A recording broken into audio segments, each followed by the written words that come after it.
What's going on, guys? This is Charity here, and I'm bringing you my PPL Division 2 draft analysis for the North Melbourne Kangakhans, which is my team. If you didn't know, I have been accepted into Division 2 of the PPL. Probably should have known by now. I've been talking about it, and most of my subscribers are PPL people. Anyway, there's also been going on a lot on Twitter, so if you don't follow me on Twitter, that's where I talk about most of this stuff, so you should come and follow me there. In any case, I am in the PPL, so I need to draft a team, and that happened yesterday. So I'm going to go through my draft, go through my thought processes in why I picked each mon, what I was going to pick, all that kind of stuff. But before any of that, I just want to have a huge shout out to the following for helping me with the draft and with team preparation and just in general with a whole bunch of the PPL stuff. You guys have been amazing. So we have the Foghorn channel was helping out with my draft over Twitter. I had a couple of technical issues, but he was still there trying to help me put together a team after I got sniped half a billion times. We have Shardy, Colton and Sly all looked at and Don Fanatic, Jack actually, all looked at my draft plan in advance, gave me some pointers, gave me some good ideas for backups, that kind of thing. Then there was also, who am I forgetting? I'm forgetting someone. Oh, there were a bunch of people on Twitter who were talking a lot about the drafts in general, and they gave me some good ideas, but it was more a group of people. But the most important person by far was Layson MC. That man, if you're not subbed to him, go sub to him. He is amazing. He's making my layout for the PPL. He's the reason I got into the PPL in the first place. He recommended me. He runs the no pause tourneys, which if you guys watch my old videos, that's sort of why when I started doing YouTube, and that was so much fun. And with this, he helped me out so much in the draft when I was getting really tired, because this happened overnight my time. And so it was like 1:30 to 2 a.m. I was starting to just forget everything, and I was just going to pick mons, like I was not concentrating properly. And he talked to me, got me back on track, gave me some good ideas for things that I wanted. And honestly, some of his suggestions are really, really good. And if you didn't know, Layson is actually in the same league as me. He's in Division 2 of the PPL, so he was helping one of his opponents get a better draft because he's just that nice a guy. Like, honestly, he's an amazing person, and you guys, if you're not subbed to him, should be. So anyway, after all that soppiness, let's get into the draft. So my first of all, my overall plan, I wanted some bulky offense. I wanted my priority is really good in this format, particularly stab priority, and I was looking at mons like Mega Scizor, Infernape, that kind of thing as my first round pick. A mon that I can bring they can bring them to every match doing a couple of different roles, and then after that I wanted to build a core around that mon. So for example, if I drafted Mega Scizor, I was going to make a Dragon Fairy Steel core. I wanted a core that had lots of switch-ins but also a lot of power behind it. And same thing with Infernape, if I had got Victini or something like that, to build a Fire Water Grass core. However, all of those plans basically went to shit when I got sniped. Literally my first 4 options for a number 1 pick got sniped, which you expect, like they're all good mons, you expect them to go early. So I decided to go with a mon which hadn't really considered at all originally, but I really like in this format, and that is Mega Sableye. This thing, if you didn't know, won Season 4 of the GBA. Yeah, won the MVP in Season 4 of the GBA, and I think it's honestly amazing. I'm really glad that I got it, because it has multiple forms of priority in Sucker Punch and Shadow Sneak, which is what I wanted. It's not that powerful, but base 85 is still the sort of range where you can set up with it with like Power Up Punch or Calm Mind or Hone Claws or whatever, if you need to, and it's still a high enough attack stat that it can take out frail mons like Sucker Punch Oko's Azel, for example, if you have enough investment. But the main reason I wanted Mega Sableye is because it can completely control the hazards game. A lot of people struggle to draft multiple defoggers and multiple spinners, and in my draft planning I'd sort of worked out that it's really, really hard to get multiple good, reliable hazard removers. And so I went, well, if I get Mega Sableye, that deters people from even trying to set up hazards, because they know, particularly a lot of the mons that do get hazards, so you think, like if someone drafted Claydol and they're going to set up rocks, well, Sableye absolutely walls that thing to death. Same with Gliscor, same with Donphan, Landorus T. There are a lot of things, a lot of normal stealth rock setters, which just can't touch Sableye, so it's a free switch in most of the time. I just have to rely on getting my Mega off early in those games. The other great thing about Sableye is the ability of Prankster before it Mega Evolves. Now you have to Mega Evolve in the first turn, but because of the way the speed calculations work, you still get one turn of priority status moves. So that means I can get a priority Willow off, I can start setting up Calm Minds before they make an attack, all sorts of things, which can be really, really useful. It also, which you need on a bulky Mega, gets reliable recovery, which is just fantastic for it. It's really, really hard to take down, and a lot of teams that don't have a fairy are going to struggle to break through it, so I'm really, really glad I got this mon, and it's the kind of thing I will be building a team around almost every week. I can't really think of any team where Mega Sableye doesn't beat at least half of their team one-on-one. That's probably an overstatement, but still, it does really, really well against a lot of teams, so I'm pretty sure I'm going to be bringing this in quite a lot, which is what I wanted for my first round pick. Then when it came back to me, so I was the 10th pick, and we were doing the snake thing, so it means I was 10th pick in the first round, but 3rd pick in the second round, which is pretty nice. So on the second round, I managed to get a mon, which I know a couple of other people were looking at too. Sorry, Kelly. Namely, Togekiss. So Togekiss in this format I think is really underrated. The PPL people give everything a price, and Togekiss was reasonably expensive in their pricing, which I can understand, whereas a lot of other leagues have this thing way lower down than I would expect, because it's a good defogger, it's actually reasonably powerful. Like base 120 is not something you should sleep on for a special attack, especially when it gets not super powerful stats, but good stat moves. And the ability Serene Grace makes it an absolute bitch. Oh, you can flinch people to death and it's fantastic. It's also bulky enough to go defensive or specially defensive. It's a cleric, it gets its own recovery in Roost, and it gets a lot of support options. So you can run Trick Scarf if you need to Scarf, like if someone brings a Chansey or something, you can trick a Scarf onto it, make it useless. You can run Tailwind to help boost your team's speed, it can Baton Pass, it can Nasty Plot. There's a lot of things that this thing can do. You can even, if you're really, really ballsy, run Banded Hustle Kiss, but I don't really see a point where that's going to be better than the specially offensive version. It also adds a couple of nice immunities to my Warcore in Ground and Dragon. And also, you know, resistances to Bug and a couple of other things. But basically, between this thing and Mega Sableye, I feel like I should be able to wear down most opponents' teams. And that's when the next few picks come in, which is if I can wear them down with these things and a few hazards and stuff like that, then I can rip them apart with the next few ones I picked. Now the first one I picked, probably the one I'm actually least happy with. I'm not sure what else I would have gone with, because I wanted a strong dragon type. And Goodra went the round, like literally the pick before me, which is I sniped Kelly, he sniped me right back.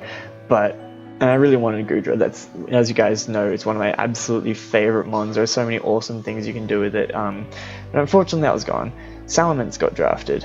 I already had my Mega, so I couldn't grab like Mega Zardwire, Mega Altaria. And I was looking through the dragons, and Dragonite was too expensive for me. I didn't really want Dragalge because there was another mon later I was looking at. I ended up settling on none other than Kyurem. So this thing, I was looking at its stats, and it should be so much better than it is. Base 130 in both stats is just incredibly hard in this format to deal with, because it gets good coverage and power on either side. There are very few things which can reliably wall it. It also has, you know, base 125 HP, which is pretty damn good, with 90 defenses, so you can go really, really bulky. You can run Toxic if you want to stall some things out, you can Roost up. So like Roost Life Orbs is a potential option. The only issue is the Ice typing is terrible for a bulky offense mon, because it just has so many weaknesses. As you can see on screen right now, it only has 3 resists and no quad resists, and it's weak to a lot of things, including Stealth Rocks. But I figured a lot of people wouldn't go for this because of that weakness to rocks, but with my first 2 picks, I could basically win most hazard games with people. So I figured I wasn't too concerned about hazards, and it's not quad weak or anything, which is always nice, and it can still just break through wall cores if I need it to. As I said, I've done a little bit of team building already. I'm not super happy with this pick, mainly because I picked some things later which actually do some of the things I wanted this to do a bit better. But I don't know, I have to go through some more things and see what I can get Kyurem to do. I'm definitely going to bring it at least once. Like, it's too powerful. I'm not just going to let it bench sit the whole time. It is still extremely powerful. Any team that doesn't have a fairy, I can just drop choice specs Dracos on their face for days. Really, I'm just not feeling Kyurem at the moment. But I don't really know what else I would have gone with for a dragon type, so I'm just gonna... Anyway, I'm gonna stop shit talking Kyurem because it is a god, so I kind of don't want it destroying me. In any case, the next pick I got, which is the one that basically did a lot of what I needed Kyurem to do, is Nidoqueen.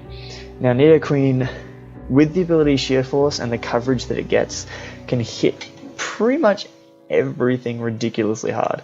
Like, I've been running some calcs against most people's teams, and a fair number of them, it can 2-hit KO everything. Literally, like, they drafted 9, 10 mons, whatever, it can 2-hit KO every single one.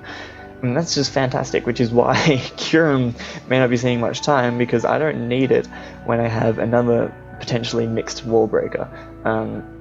The other advantage of Nidoqueen is it's not quite as bulky as Kyurem, but it can also go very, very bulky. I can run AV if I need to wall specific types of hit, and Oko something back. It has a lot of resistances, which is nice, including a resistance to rocks.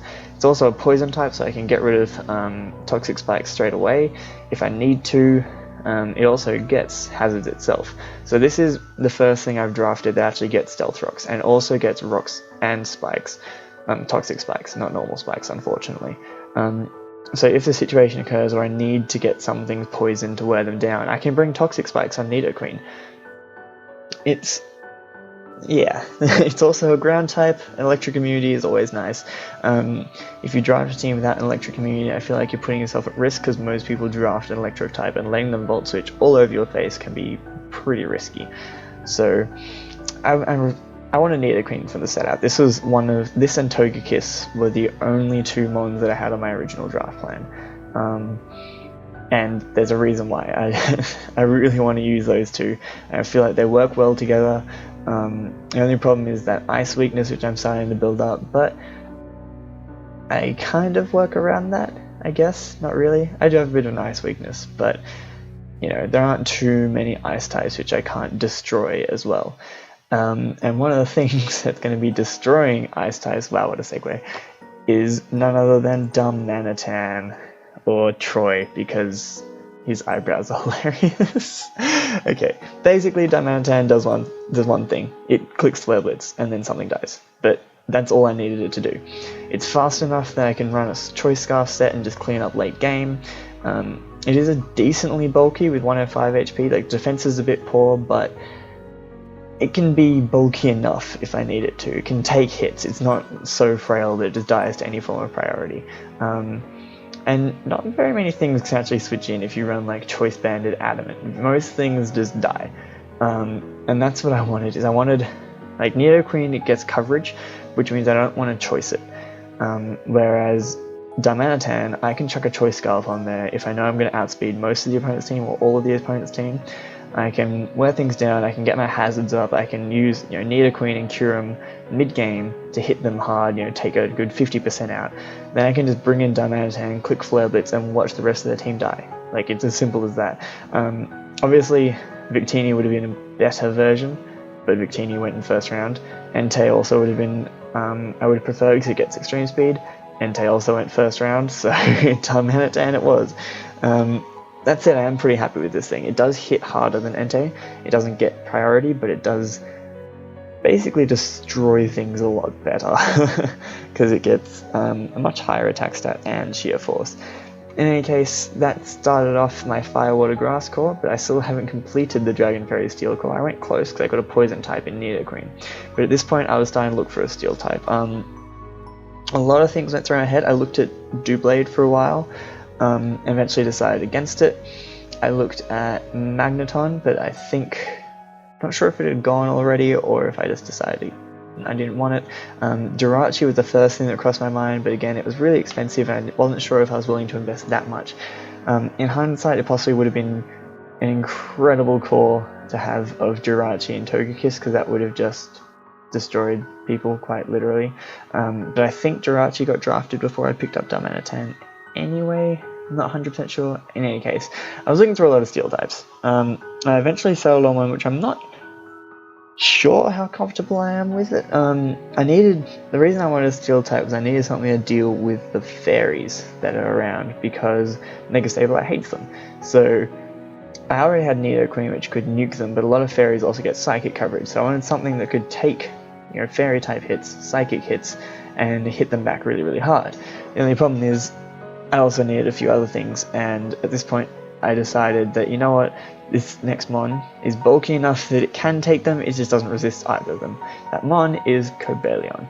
So, as I said, the steel type is what I really wanted. The fighting type is also nice because it allows me to take down. If no one drafted Chansey, but if they did, I would have a strong fighting stab, which I could take things out with. And again, it is also a potential late game sweeper. It's the fastest mon on my team at this point.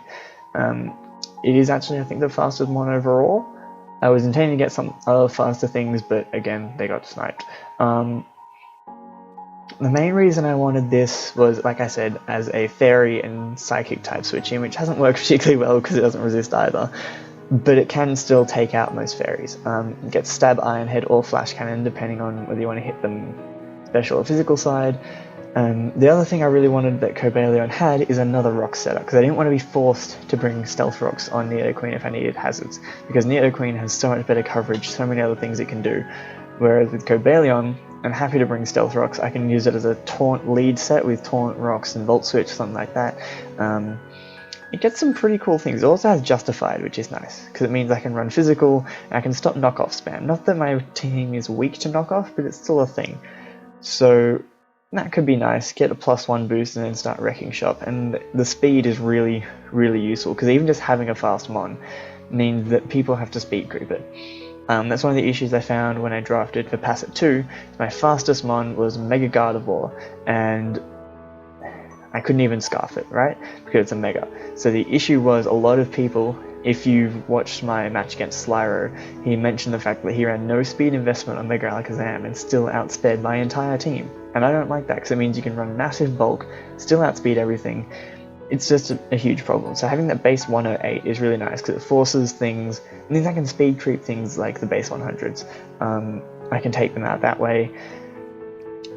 And it fills in the bulky steel type really well. It gives me a switch in to something which not many people have, which is like Head Smash Tyrantrum. Does piss to this goat.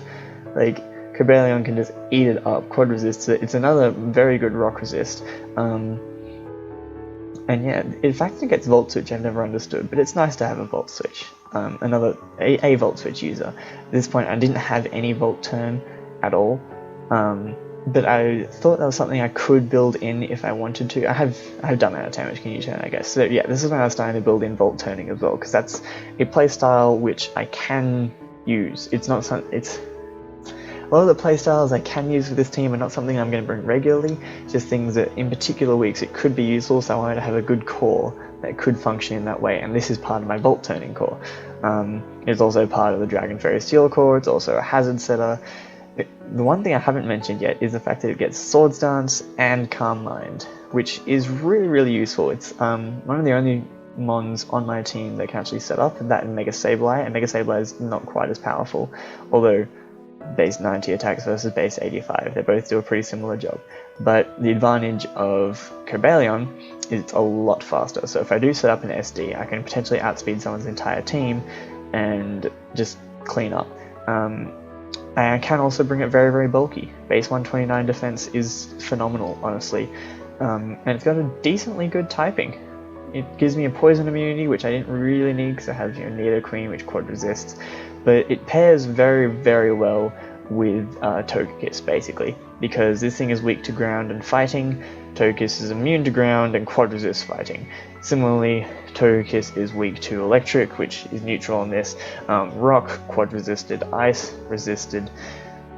Like, it was a nice war core, and that's sort of what I wanted from this. It also, like I said, gives me another Stealth Rocker, which could come in clutch.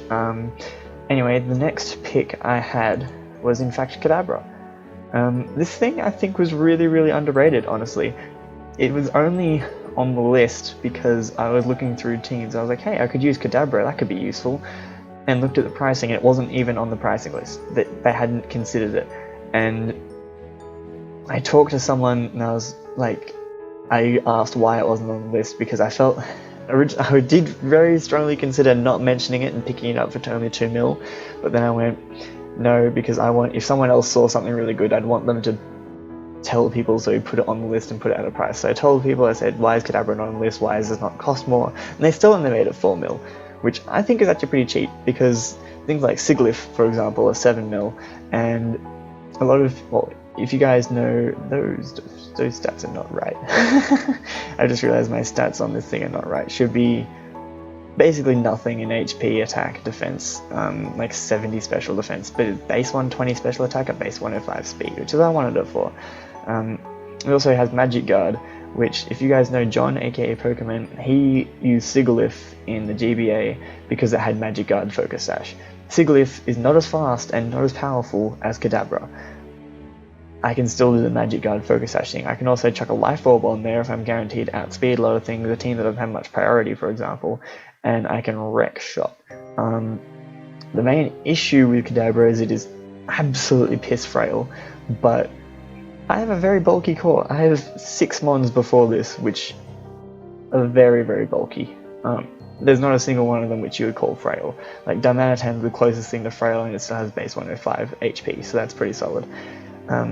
And Kadabra gets really good coverage. It gives me a backup option in a lot of cases. I've play tested twice now with teams from this, and Kadabra, both times I've considered, I only brought it once, but it basically cleaned up late game. They never even broke its sash. Like, I wore things down, brought it in, and then just click Psychic 3 times and watch 3 things die.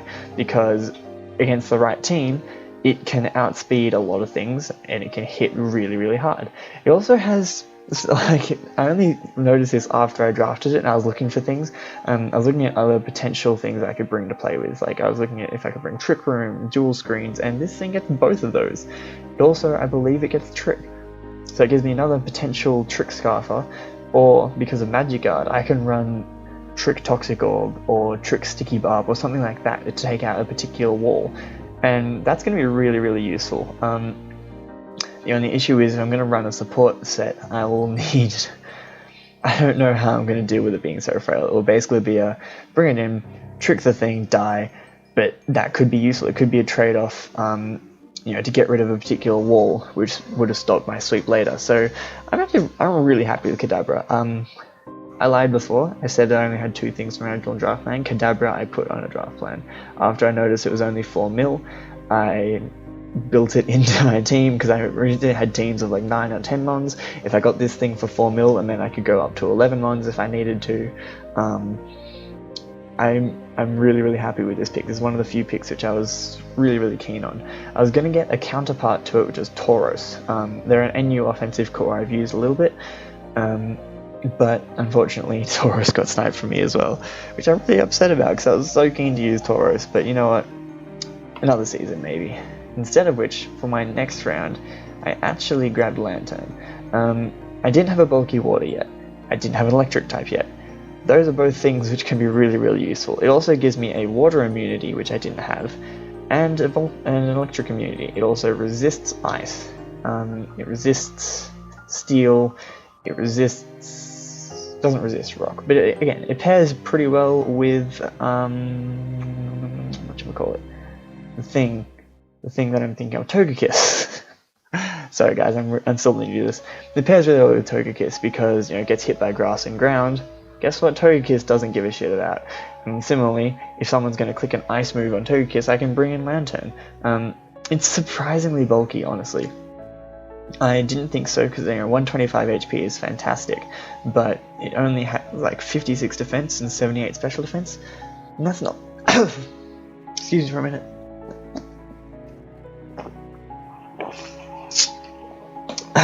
That's not that crash hot, right?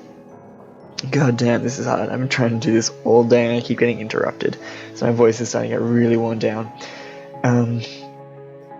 Anyway, back to Lantern. I'm actually really happy with this thing, because it gets both Water Absorb and Volt Absorb. Again, it was only 4 million, it gets Volt Switch. It gets pretty good coverage. It's not super powerful, but it's powerful enough for what I need it to do. It's also bulky enough for what I need it to do. The main issue with it is it doesn't get reliable recovery, but Togekiss gets Wish, so I can work around it that way. It also gets Rest I can use.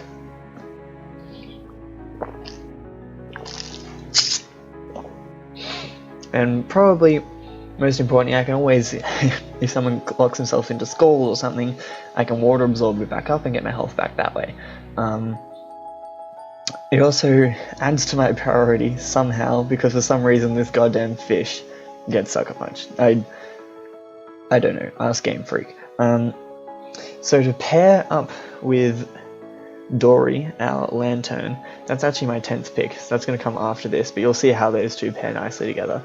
The reason it was my 10th pick is I didn't think many people were going to get it, whereas my 9th pick, I was looking at getting Honchkrow originally. I really wanted that, because it adds another Sucker Punch user, and it does a similar thing to Darm in that Life Orb Brave Bird just rips teams apart. So it'll give me another option. I mean, there are some things which resist both, like rock types would be an issue, but I could always run Superpower on either Honchkrow or Darmanitan, so that's what I really wanted. Unfortunately, that also got sniped from me. So instead I went for something which dealt with some other mons as well. Like, at this point I still have an issue with fairies, because I have Kyurem and Mega Sableye, which do not like fairies, and Cobalion doesn't resist, Nidoqueen does, but it gets bopped by Psychic coverage. This thing also gets bopped by Psychic coverage, but it can OHKO a whole massive ton of fairies, and that mon is Toxicroak. Now, Toxicroak has one of the best things in the game, in my opinion, which is why I wanted Infernate, and choose priority on both the physical and special sides. It gets Sucker Punch and Vacuum Wave, which is really useful because I can build it special or physical. Like, it's got better physical attack, but special attack's still not bad. It also gives me potential for another water immunity with Dry Skin, which is always good because things like Crocoon are, they exist, so I can take them out. Although Crocoon does get extra sensory, I can run like Focus Sash and deal a butt ton of damage, that kind of thing. It's not the bulkiest of mons. I didn't need that much more bulk. I kind of had that bulky offense core that I needed, particularly with the next mon. So what I wanted was something that could Pursuit Trap, something that could Sucker Punch, because the mind gains involved in that are incredible. I couldn't afford something like Bisharp. Honchkrow got sniped from me, so I decided to go with Toxicroak. It's a pretty solid mon. It also gets both Nasty Plot and Swords Dance, which again means I can set up on either side. It can potentially clean up late game with a Scarf or a Sash or something like that, and I'm pretty happy with it. Toxicroak is actually a really cool mon. I really like it. I don't use it that much because it struggles a bit. It doesn't suit my playstyle in normal play, because in normal play I like to have as much bulk as I can. In this team I have all the bulk that I need now. I can build my bulk depending on what I need to wall, and then I can bring in sweepers like this thing and Darmanitan, and honestly I'm very happy with this pick. It does also give me a way to deal with steel types with strong fighting coverage, which obviously I do have Darmanitan as well, but I can't bring Darmanitan every game. There are some games where it just gets walled to death. But in any case, now to the mon that I think pairs up exceptionally well with Lantern, and this is from Layson's suggestion. I was really happy actually. Like, originally I sort of went with it because I couldn't think of anything better. Having done some calcs, having played with it, I am so happy I got this mon. Oh my god, I never realized it was such a threat, and that is Gogoat. So, Gogoat is, as I said there, really cheap. It's only 4 mil. but it's also really, really bulky, and again, I got the stats wrong. I think I just copy-pasted Cobalion stats everywhere. So Go-Go has 123 HP, I believe, and base 100 attack and base 97 special attack, with like 86 and 67 for defenses. It's pretty fat, honestly, for a PU grass type, honestly, and it gives me a ground resist, which I didn't have. I had a ground immunity, but not a resist. Gives me a grass immunity with Sap Sipper, which I really, really wanted because things like Superior were looking like threats at this point for my team. Whereas now they can't. If Superior can't get set up, I can actually wall it with this thing. It also gets good recovery with Milk Drink or Synthesis if I decide to run a Sun team, and Horn Leech, which means I can run an AV and still get recovery. I'm very happy with Go-Go, honestly. Means I have a nice goat call there with Cobalion and Go-Go, but you know. Anyway, that's actually the end of my draft. That's it. That's the North Melbourne Kangakhans. So I hope you guys did enjoy it. Again, I can't stress this enough. Thank you so much to all the people who helped me. It made so much difference. Like, I was struggling by the end of the draft. I had run out of ideas. Everything I wanted got sniped. I was really struggling to keep up with what I wanted to get, and you guys helped me get back on track, helped me draft a team, which I think is actually, it's not the best drafted, it's not the scariest team that was drafted. There are definitely other teams which I would rather have, but that said, having my team, I think I can beat them. I think there is no game this season which we can't win, which can be said of the whole draft, really. Like, no one drafted terribly. It was really, really good to be in that group of people. Like, no one was like, hey, you know, I'm going to grab Delibird as my defogger. So that was always good. But yeah, I hope you guys did enjoy. I hope you're as hyped up for PPL Season 2, Division 2 as I am, because I honestly can't wait. We start, I think the first upload of our game is like September 9th.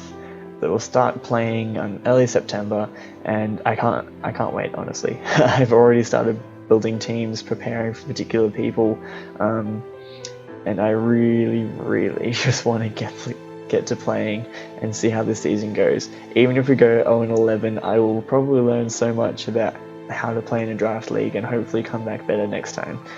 In any case, I really hope you guys did enjoy this video. I hope you're crazy hyped for PPL D2, and I will see you in my next upload.